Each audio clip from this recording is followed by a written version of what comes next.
Ah, vous êtes là? Dans mon travail, je n'ai pas toujours le temps. Non, ça c'est une référence à un humoriste québécois, si vous l'avez comprise. Écrivez-nous dans les commentaires. Aujourd'hui, thématique de la vidéo, démystifions le compas.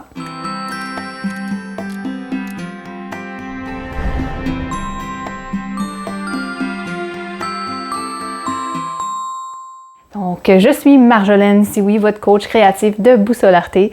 Aujourd'hui, comme je reçois plusieurs questions et plusieurs angoisses par rapport à l'utilisation du compas, souvent quand je donne mes ateliers, j'ai décidé de créer cette vidéo pour vous familiariser, pour vous aider, pour vous rassurer avec son utilisation. Je tiens à préciser aussi, parce que, bon, quand on dessine les mandalas, effectivement, le compas est un outil rassurant. Et quand on va à l'apogée du mandala, comme par exemple dans les rosaces chrétiennes gothiques, effectivement, on a besoin d'un super compas de qualité, mais quand on fait des mandalas, on peut aussi, et je vous recommande, utiliser notre intuition. Et donc, notre laisser-aller sans outils géométriques à main levée. Mais si vous êtes là pour en savoir plus sur les compas, vous êtes au bon endroit. Alors, voici des exemples de compas.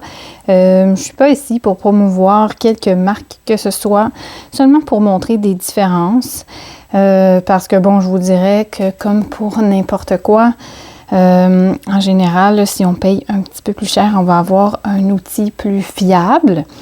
Mais je peux vous montrer donc certains avantages et inconvénients de certains types de compas. Comme je vous disais, ou comme j'ai déjà dit là, dans d'autres vidéos, c'est avantageux d'avoir déjà un compas. Donc, tous les exemples que je vous montre ici, ce sont des versions où on peut retirer le crayon et le changer, plutôt que des compas où la mine en plomb est comme intégrée. Ça, c'est une possibilité. Donc, c'est ça, tous les exemples que je vous montre. Donc, certains, comme celui-ci, sont un petit peu plus gros de structure, donc peuvent paraître plus faciles à manipuler. Ça fait des années que j'utilise celui-là parce qu'il est léger et je le transporte partout. Et je l'avais acheté quand j'étais à l'étranger.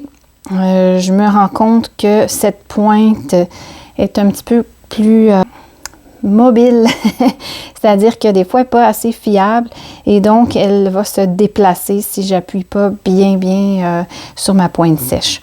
Donc ça peut être à considérer, tandis que quand on voit des modèles comme ceux-ci, ils sont un peu plus pointus, la mine est plus longue, évidemment, comme celui-ci, où on a vraiment le top et on peut même la changer en cas de bris ou quoi que ce soit. Ça, c'est un premier point. Ici, on peut voir les degrés d'ouverture aussi, donc ça peut jouer. Évidemment, plus vous souhaitez un plus grand dessin, plus grand mandala, plus vous allez avoir besoin d'un compas qui s'ouvre et qui s'ouvre de façon fiable et stable. Donc, je vous dirais, c'est en testant qu'on découvre nos favoris, là. Mais ça, c'est un point aussi à considérer. Il y en a certains qui s'ouvrent plus rapidement. Il y a même des modèles comme ça où on appuie et va directement s'ouvrir. Il y en a qui sont plus gros, donc ils vont avoir un rayon qui peut être beaucoup plus vaste. Ça, c'est une autre version. Donc, celui-ci, c'est en roulant. Ce que j'aime bien de celui-ci, c'est qu'il est très stable, comme je vous disais. Et il est plus lourd aussi, plus fin, il y a plus d'ajustements possibles. Mais c'est aussi que je peux ici vraiment jouer avec tout simplement le crayon à mine si je veux effacer ma structure après, ou si je veux retracer sur des lignes au crayon, que je veux directement aller au feutre, je peux vraiment mettre ce que je veux. Je peux aller rajouter même des crayons plus épais, comme mon crayon gel, et tout est possible avec ça. Donc vraiment, je peux le rentrer, l'ajuster, bien le serrer. Voilà. J'ai d'autres exemples ici qui fonctionnent aussi très bien. OK. Voilà. C'est juste que ceux-ci, l'ouverture ne va peut-être pas être assez grande pour, surtout celui-là, par exemple, pour laisser rentrer des crayons ou des feutres plus épais. Il y en a qui peuvent même mettre des charpies dedans, là. Quand on fait des dessins de grande envergure, là, si on regarde les spécialistes de géométrie sacrée gothique, là, il va y avoir des compas comme ça auxquels on peut ajouter des rallonges, des extensions qui vont par ici et dont la pointe là, va permettre de faire des rayons encore plus ouverts, encore plus grands. Si on trace sur un mur, il existe encore des compas géants où on peut utiliser la bonne vieille méthode d'une corde plantée dans un clou et on tourne autour de ce centre, donc un petit peu plus rustique, disons, comme moyen. Donc, normalement, je vais vous montrer deux petites techniques qui facilitent l'utilisation du compas, d'accord? Ici, donc, plus on est ouvert ou dans une zone moyenne, plus ça va être facile. Quand on est vraiment dans le petit cercle, c'est un plus grand défi de ne pas bouger la pointe sèche. Voyez-vous, là, déjà, elle se déplace. Donc, il faut vraiment que je reste sur le même centre.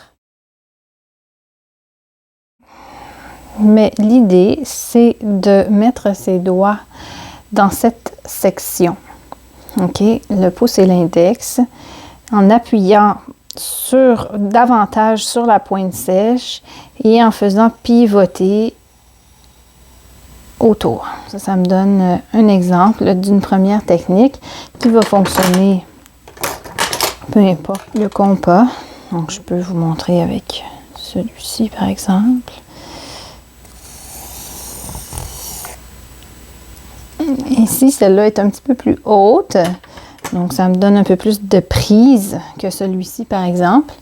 Donc, ça peut être un facteur qui vous aide à décider.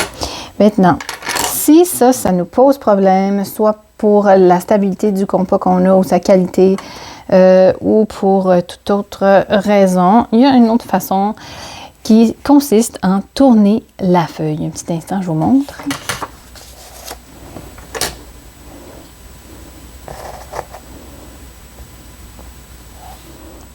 Donc, si on utilise la même stratégie, hop, on a un exemple ici. J'ai pris un papier plus petit. Et maintenant que ma pointe sèche est bien piquée, je peux aussi placer et tourner la feuille. Avec mon stylo gel, ça fait des petites traces si je repasse plusieurs fois ou si je m'arrête ou je retourne.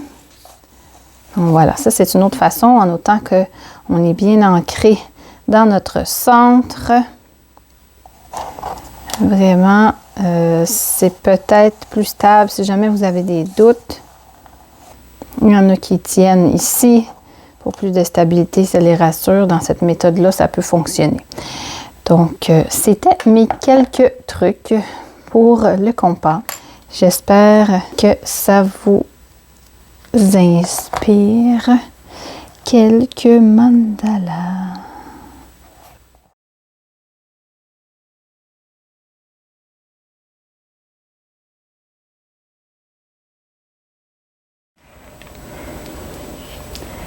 Et voilà, c'était notre petit aparté sur l'utilisation du compas. J'espère qu'il saura vous rassurer et vous permettre de vous lancer après quelques pratiques si vous vous sentez cela nécessaire dans la création de magnifiques mandalas. N'hésitez pas à nous commenter ci-dessous si vous avez des questions ou quoi que ce soit. N'hésitez pas à communiquer avec nous par Boussole Arte. N'oubliez pas que vous allez trouver le lien vers un outil gratuit. C'est notre guide numérique sur comment créer son mandala en 3 étapes. Et vous avez aussi une autre vidéo qui est associée, qui va vous permettre justement de vous accompagner dans le traçage de votre mandala. À bientôt! N'hésitez pas à encourager cette chaîne en faisant un petit pouce vers le haut, en vous abonnant pour être au courant de toutes nos nouveautés. À bientôt! Prenez soin de vous!